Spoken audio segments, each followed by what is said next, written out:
Hi, this is Jim Gibson with Business Sense Podcast. Thank you for joining me today. I appreciate it.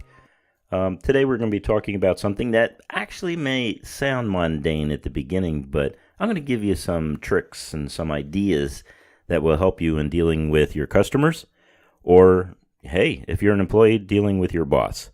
And of course, if you're thinking of going in business, well, you know something? I hear people say, well, I'm going to go in business so I don't have a boss. Well, when you go in business, you have customers, and customers become your boss, and they can fire you kind of quickly if you don't perform. So I'm going to talk today about interpersonal relationships and also communications. I'm going to start out with something that happened to me that I learned a big lesson on many, many years ago about dealing with customers. I got a call one afternoon from my boss, and she said, hey, I'm going to transfer you this call. It's from an employee up in Canada, and this is when I was with Burlington Air Express. And I was not responsible for Canada. I was responsible for the U.S., and our IT department was responsible only for the U.S., and the Canadians had their own IT department. Now, if you're a Canadian, this is not against you. This is what happened. And so I said, sure, I'll take the call. And I took the call, and it was this nice person from Canada, and he was telling me he needs information on fax machines. And I thought that was kind of curious, but I said, okay, why don't I do some research for you? I want to make sure I recommend something that is compatible with the Canadian system and also that would work for your needs. And I took down, some of his needs, how many fax machines he would need, how often they would be faxing, things like that, so I get the right model number and the right manufacturer and all those other things. Didn't think much of it. I got 10 or 20 other things on my plate, so I said, well, I thought to myself, I'll get back to it by the end of the week. So, I didn't do anything. I just thanked him for his time. I said, I'll call you back. Didn't say anything else. And I say about 2 hours later, the senior VP of Burlington Air Express came to my cube and said, how come you're not getting that information for the Canadians about the fax machine? And I said, well, sir, he just called me like 2 hours ago and I haven't had a chance. I will take care of it, I promise. And he said, well, get to it, okay? Because he called the guy in Canada, called his senior VP and complained about us. And I don't want to hear any more complaints because they called me. And now I'm telling you, get this done. Well, before he even finished, my boss shows up and says, hey, what's going on? How come I'm getting calls from the senior VP that you're not responsive to the Canadian employee? That's unacceptable. You need to get on the job here. You need to do this and you need to do that. And I thought, and I told her, I said, it's about a fax machine. I said, as soon as I get done the research, I will call the person up in Canada and I'll let them know about the fax machine. Well, she was ticked, and so was the senior VP at me, and I thought, wow, I'm trying to help the guy, and he gets me in trouble with my boss, and my boss's boss's boss. I don't want to see these people hanging around my cube yelling at me over a stupid fax machine 2 hours after the guy just asked for information. I told him I'd get back to him. He didn't even have the courtesy to call me and complain. He just went right to the top, which really annoyed everyone in the IT department that I was not responding about a fax machine. Oh, gosh, it sounded so trivial at the time. But it wasn't to this guy in Canada, I guess. So I thought I'd make his life miserable. After all, he made my life miserable, so I'm going to get him back, And so what I decided to do is I was going to call him every 10 to 15 minutes and tell him I was working on that fax machine information that he wanted. And I thought after a while he'd get completely annoyed. I'd fill up his email, and it would all be, I'm working on your fax machine, I'm working on your fax machine, I'm working on your fax machine. Just drive him absolutely nuts. And so eventually, after a day or two of doing that, I got tired of doing that. And so I decided to look up what fax machine he needed. And it wasn't that hard. It took me about an hour just to confirm that fax machine would work in Canada. And so I called him up, and I told him what he needed, and he thanked me, and that was it. And I went back to work. Didn't think much of it. A little annoyed, ticked, that my boss's boss and his boss were yelling at me over something so trivial as a fax machine. So to make a long story short, about 10 minutes later, I get a visit by my boss, who says, "Wow, you did a great job. He really liked all the follow-up you gave him and all the details and everything else. You kept him in the loop. He felt great about it." And I'm thinking, this is a fax machine. It's not that big of a deal. But to my boss, it was a big deal. And then all of a sudden, the senior VP again of Burlington came down, this time with a smile on his face, and he said, "Hey, you did a really good job on this fax machine." And I'm completely baffled because I was trying to annoy the guy, and he actually liked it. But, my attempts to try to annoy him caused my senior VP to come down and say how great it was that I was communicating all the details to this guy in Canada. Gosh, sometimes life is crazy. But I learned a lesson that day, and the lesson I learned is over-communicate. And it has been an invaluable lesson to me from there on out. Sometimes your boss, if you're an employee, and I'm going to talk to employees and people who are thinking of business and people who are in business. Over communicate, because sometimes your boss or customer is wondering, what in the world are you doing? I have no idea. I haven't heard from that person in days. I have no idea if this project's on track or not on track. Now, when I started my business, one of the things that developed very quickly is I was able to work with a lot of big corporations that had a lot of, what would you call them, little offices all throughout the United States, and sometimes big offices, but they had a lot of locations throughout the U.S. And so I gave them a pricing on a contract that the work would be standard throughout the United States, and that if they signed the contract, I would just give them quotes based on that contract. And so I was at the point where I was getting anywhere from 2 to 5 installations a week of voice and data networks all throughout the United States. Not just cabling, by the way. It was actual cabling plus networks. And so it was getting kind of hard to keep track of all these contractors, all these vendors throughout the United States. So what I did was I came up with a program. I wrote a program. And I wanted to write the program so someone coming right out of high school, I could teach them the program of how to manage vendors, and that they could use this program to, manage the vendors.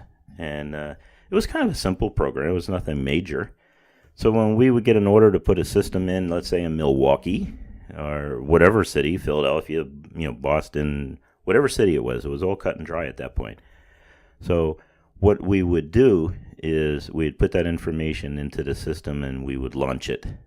And once we launched it, the system would come back each day with to-do lists for that location. And so, it would say 6 weeks before the installation, you had to order, it's a deadline, you had to order your internet access, you had to order your phone lines. Maybe 2 months before the installation, you had to sign a contract with the vendor to get the work done and things like that. Well, everything we did in that database, in that software program that I wrote, would email to the customer what exactly we did. It would say, today we ordered the internet lines for your Milwaukee location, and we ordered the phone lines for your Baltimore location, and we signed an agreement to have the system installed on such and such date from this vendor or that vendor. So I could take someone from high school that knew nothing about IT, and I could show them the program that I wrote, and I would tell them, just follow the program. So when you turn on you log in the morning,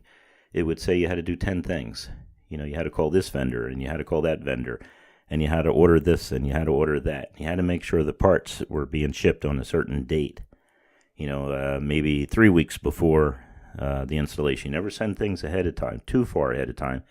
They get lost in the warehouse of the vendor. So I had certain time frames that they had to have these things done by. And so it turned a pretty complex thing into something that was very simple for someone who's not experienced in IT to run for me. And it worked really well. But the best thing about it was it over-communicated to the customer.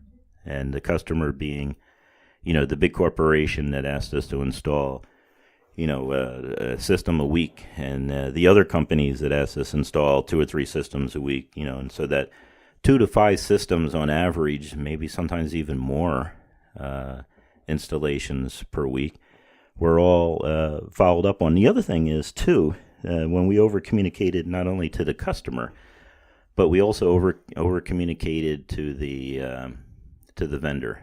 So a week before the installation, we would call up and say, do you have it on your calendar to start cabling next week? And they would say yes.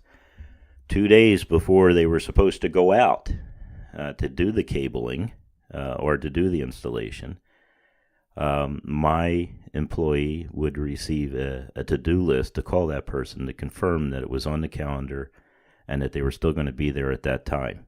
And then the day before the installation, they got a request that my employee, or the software did the request, that my employee call that person in charge of installation at that vendor location and remind them that an installation was going to take place tomorrow, and want to make sure that they were aware of that, and wanted to make sure that they had people assigned and that everything was on track, to start at 8 o'clock the next morning or whatever it was. So I learned through that little situation about the Canadian dude that wanted a fax machine, and he was so hyper about it, drove me nuts. But I learned to over-communicate with the customer, and I taught that to my people. So when one of my dispatchers got upset that she was being yelled at on a daily basis by a director of IT to a big corporation, because she always wanted to know what was happening. And I said, well, be realistic about this. That director of IT at that company doesn't know what you're doing. She has no idea. So I want you to call her every day at 10 o'clock. And I want you to call her every day at 4 o'clock. And I want you to give her updates. Even if there's nothing happens, I want you to say nothing is happening, but I'm working on it. We have this problem here, or we have that problem there. We're working on it. Your system went down last night. We're working on why. Just over communicate. Well, I got a phone call from that IT director at the big corporation, and she thanked me. She said, "Oh, I love working with your employees. They always keep me informed, and it's great." And so that just reinforced to me that you have to, what I call over-communicate, even though I don't think it's over-communicate. It's just communicating. In a lot of ways, this over-communicating, or what I call it, again, over-communicating, is just this over-communicating is just a interpersonal technique. It's dealing with people. It's just learning how to deal with people. And a lot of people in IT think that it's all about technology, running an IT business or being in IT, but not having interpersonal skills is just as important as having IT skills. There was a study once done about engineers. I don't remember what type of engineers, electrical, mechanical, I have no idea. I can't remember that. But it was significant, and it was based on who gets promoted and who got promoted first and things like that. And they came back with the concept that the people who were getting promoted were not necessarily the best engineers, but they were the best in dealing with people. They were people-oriented, and they got promoted over other engineers that were far superior. So if you're a technician, think this thing through. You can be the world's greatest technician, but if you don't have interpersonal type of skills, if you don't know how to deal with people, then, there's a good chance you're just not going to rise up to the level you need to, or you're not going to keep as many customers that are, that is necessary. So think it through, come up with plans to over-communicate and document what you've done. And one last thing you need to think about on all this in this area, and I used to tell people when a job is done or you did something beyond the ordinary, well, I guess it's even ordinary, in your over-communication, make sure that you close the loop. If someone has given you a responsibility to do something, then it's your responsibility to get back to them. So if they call you up and you answer the phone and they say, hey, Tom, I need, reprogramming of a certain system in Cincinnati, and you're writing up the work order, and let's say you assign it, Tom, to someone else, you assign it to Betty to do the work, you don't have a right to walk away from it. You have to close the loop. So you have to go back to the customer and say, hey, that work order you asked me to open up yesterday, I signed it to Betty, and we're working on it. Now, Betty has to report back to you and the customer. So if she's assigning a vendor to it, she has to report back to you the vendor has been assigned. And I consider that what's called closing the loop. And then when she's done, she needs to call you as, you, Tom, as the person is given the responsibility to Betty. And then Betty at the same time and you at the same time need to call the customer to make sure that the customer has gotten that information. The bottom line is you got to close the loop. Whoever's given you assignment to do, you have to take it from there. You cannot just assign it to someone else and walk away from it. That's unacceptable. You own that problem now. So if you delegate it to someone else to fix that problem, that's fine. You're still responsible, though, to close the loop and inform the customer what's going on. And also the person you assign it to is responsible to you to close the loop to you. So you always have to think about over-communicating. Interpersonal relationships is very necessary. Closing the loop. And the last thing that I want to talk about is, does a tree make noise when it falls in the forest? I know that sounds out of place, but I'm going to attach it here. Do you know if a tree makes noise if it falls in the wilderness? Can you prove it? You can't. You can't prove that a tree makes noise when it falls in the wilderness. So, what I would say to my people was, when you've accomplished something of significance, make sure you take credit for it. Make sure you go to your boss and say, or to the customer and say, we had this problem, I solved the problem, and this is how I solved it. Because if you don't speak up, no one knows you did the job. No one knows there was a problem that was solved. So maybe in your daily communications with your customer, if you have that type of customer that gives you work on a regular basis, that you say, hey, we had a problem here, but I solved the problem. And that's sort of like a tree falling in the wilderness. You don't know if you can't hear it, that the tree actually fell. So some ideas today that I think will help you in dealing with your boss if you're an employee, your customer if you own a business. And these are things that you should be just doing in life. Keeping people informed, closing the loop, and recognizing that no one knows a tree fell in the wilderness unless you tell them. So I hope this has been helpful to you, and thank you again for listening to my podcast. This is Jim Gibson with Business Sense.